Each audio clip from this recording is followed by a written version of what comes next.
So on today's video, we're making a cowl sleeve. I've got my sleeve pattern, pin, my chalk, my tape, scissors, the fabric I'll be using, and my short ruler. And later on, I would even need my long ruler too. So now to make this sleeve, I would want to decipher where I want, or rather decide where I want my drape lines to start from for the sleeve. So I have a cap height or sleeve head of 5 inches. You could actually start from there and to make your drape lines, but for me, even some people would actually want to go lower than that. In fact, some would get up to 9 and 7 and whatever. But for me, I'd go down by an inch. That is from my cap height of 5 inches. I'd go down by an inch. So I'll be using 6 inches. So from that point of 6, that is where I would mark my drape lines upward. So I would have to divide by 3 into 3 sections. So I would divide the 6 I already have into 3 places. So that would be that I'll be using 2 inches.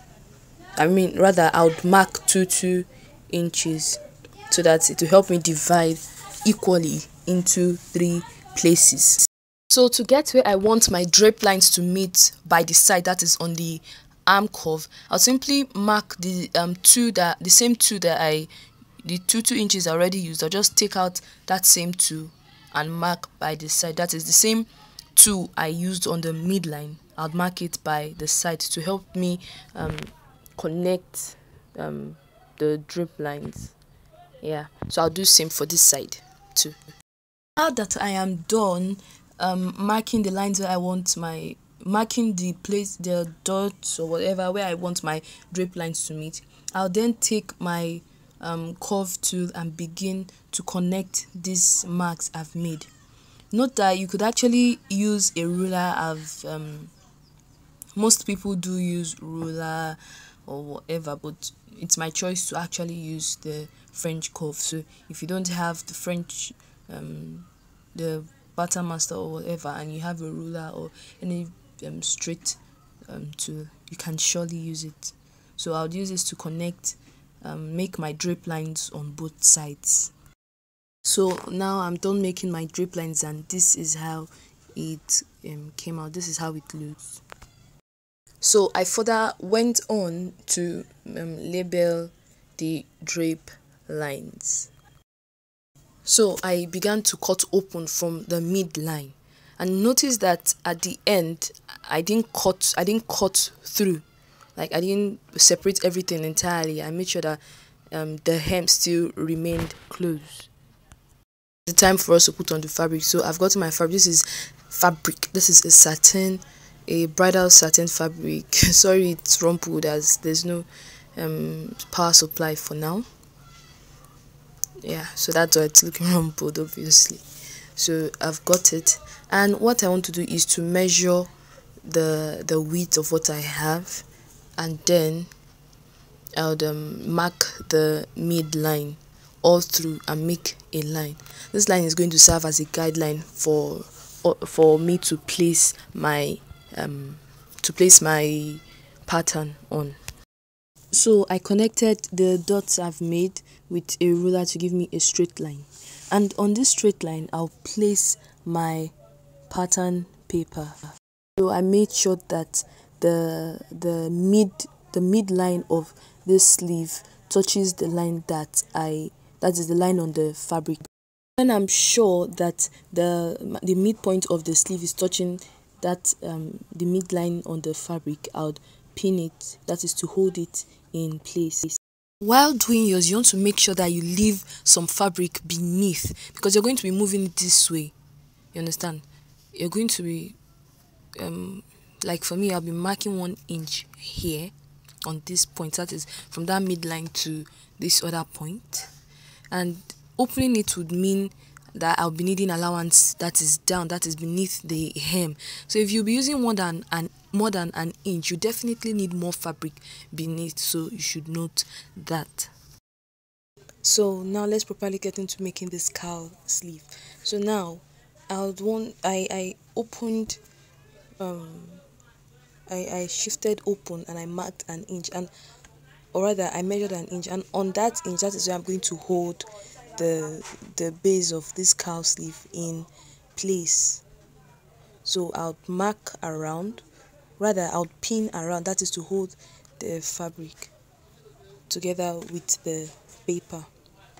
And I'll also do same on the other side. So I was done with pinning the paper to the fabric on both sides, I begin to cut open, to slash open.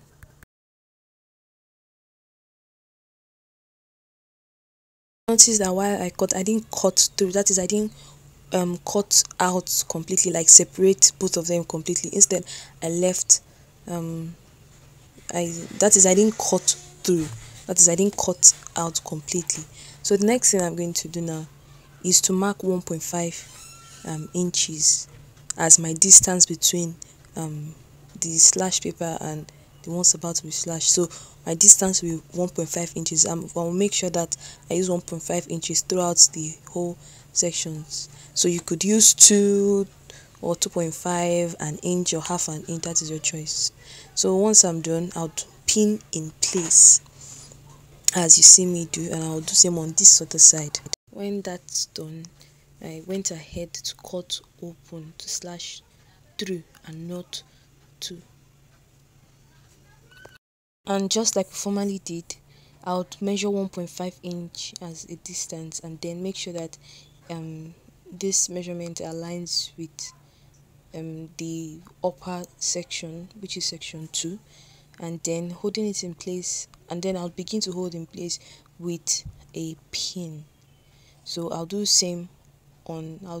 this here and do same on the other side. So here's just me repeating what we did earlier. I would cut open again on both sides and mark the distance, the 1.5 distance, and pin. So that is what I'll be doing again. So from this point to this point, from that point to that point, I'll be marking a line, not minding whatever paper that comes out of it. So just mark a line on top across paper, as long as it's a straight line. Just pretend like that paper isn't there. So I'm making a path so that I'll know that that is where I'll notch. So I began tracing out my seam allowance. If you use 0.25 an inch or 0.5, whatever seam allowance you use while sewing, this is the time for you to mark or trace it out. So I did this all round.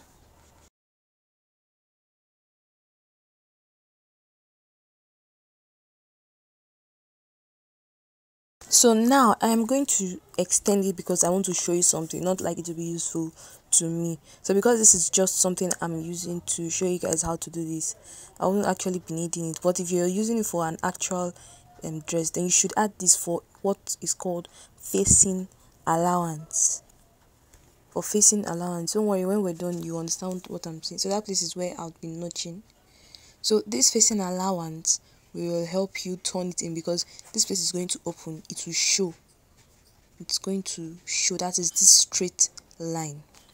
So that is why I added the facing allowance. But if it's a fabric that you feel would not need any facing due to the kind of maybe decorative cutting you would do, then there will be no need for the facing. So I went ahead to start to cut.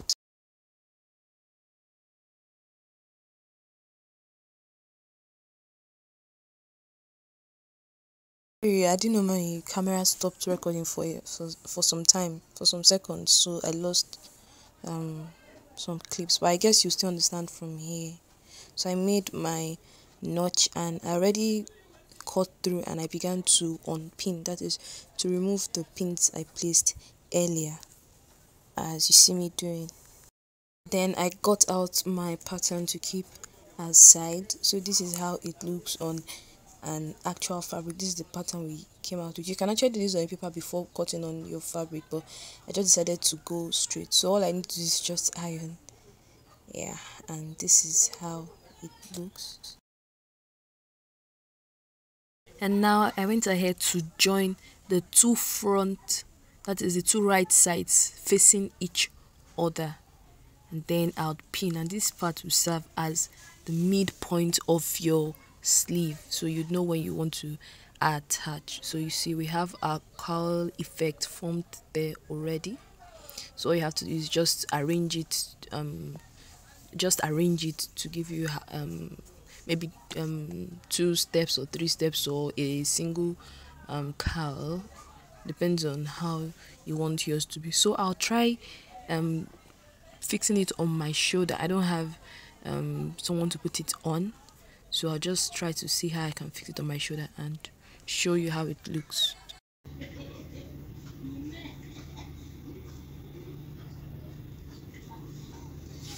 So this is the cowl sleeve, we got. I made sitting from my shoulder, sitting pretty.